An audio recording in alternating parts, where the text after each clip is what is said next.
Manny Pacquiao versus Errol Spence is off due to a torn retina of Errol Spence Jr. This really confirms what I've been hearing and what I've been seeing the past 2 months and what we've been talking about on this channel.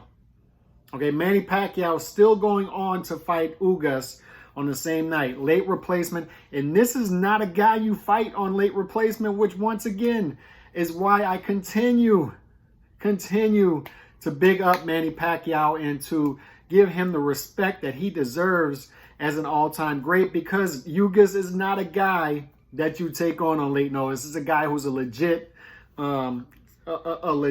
welterweight, tough guy to fight, especially on short notice, and Manny's fighting him. He said, you know, Errol Spence is done not fighting this fight. He gives Errol Spence credit on Twitter, says, I get well soon, and then we're still going on with the Ugas fight. Respect to Manny Pacquiao as always. But this confirms what I've been seeing with the betting odds. And I dropped a video about it.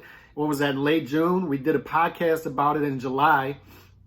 When the betting odds start off as plus 350 for Manny Pacquiao, which means if you put 100 down and Manny Pacquiao wins, you get 350 back, which means Manny Pacquiao, Las Vegas was making Manny Pacquiao a big underdog as the fight was announced in May. But what happened? June came along, the betting odds were cut in half. And then July comes along, even more so, to where last night I looked at the betting odds, it was plus 159. So we're getting close to toss-up territory at that point. So what's happening there? What's happening is when a line moves that much, that far away from a fight, that's what's called sharp money. It's what's called smart money. Sharp money is smart money. These are guys who do not bet. They do not gamble. What they do is invest. They invest in a certain fighter, a team. These guys leave no stone unturned. They're not gambling their money. They're winning 60 to 70% of the time. This is what they do for a living. All right?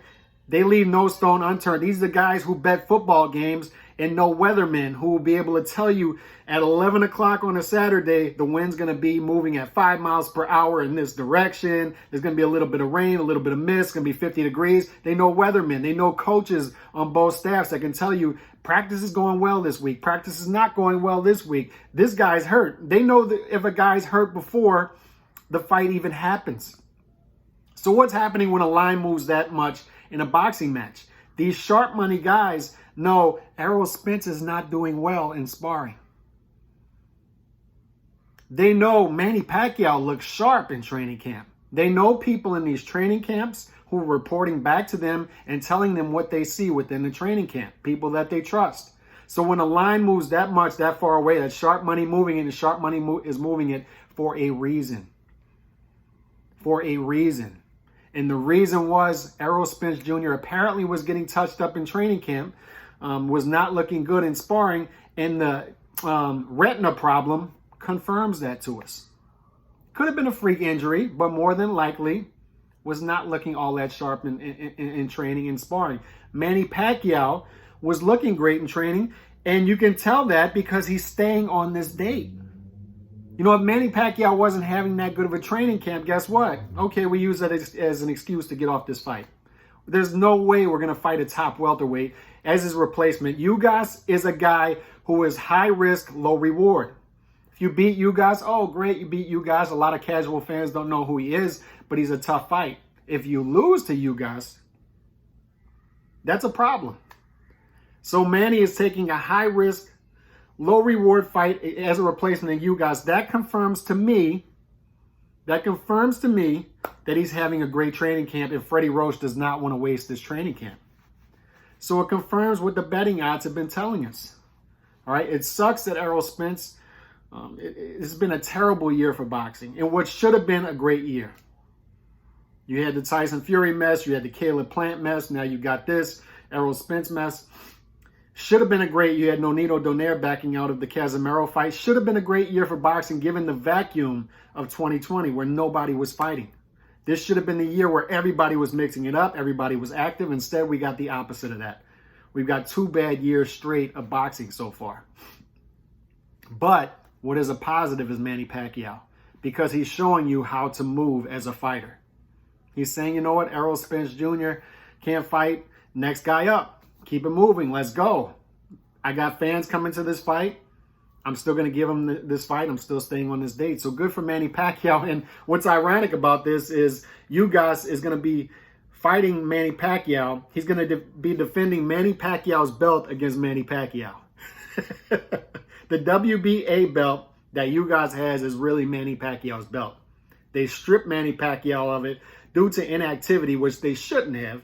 And Manny Pacquiao was not granted the exception that he should have been granted. And by the way, Leo Santa Cruz hasn't defended his WBA belt at 126 in 2 years, and he still has his. So now Manny, for whatever reason, man, when it comes to judges, when it comes to stuff like this, they don't give Manny the respect he deserves. So now Manny has to fight for his belt to get it back. It's just where we are right now. So just a tough year for boxing. I don't know how serious this injury is, but Errol Spence Jr. And now the fight is in limbo forever. You know, Pacquiao's going to be fighting Ugas. Hopefully he wins the fight. That would be great for boxing if he wins the fight. If Ugas wins, it would not be great for boxing. But Manny wins the fight. It's not certain that he's going to bounce right back and fight Errol Spence Jr. He's 42 and a half years old. He has political aspirations. He has other things going on outside the boxing ring. So will the Spence fight ever happen now? Another thing with this is a lot of people were calling Canelo into question for wanting to have a guaranteed fight date if Caleb Plant were to pull out of the fight last minute due to injury or a COVID case positive. To me, it seems vindicated now that he asked for that. Right? Because it happens. It's happening in boxing now. So if Caleb Plant pulls out, Canelo wants to know that he's getting the same amount of money or close to it and is able to stay on that date. Manny Pacquiao is getting that here from the PBC. I'm pretty sure he's getting the same amount of money or somewhere close to it. It's still a pay-per-view fight. So all that being said, Pacquiao versus Ugas now. Still like the fight. I still like the fight. However, is it a pay-per-view fight? I don't know. I will be ordering it. So I guess for me it is. But not Pacquiao versus Spence, unfortunately. So it is a bummer, but props to Pacquiao once again for behaving like a fighter. All around. Class act. Peace. God bless.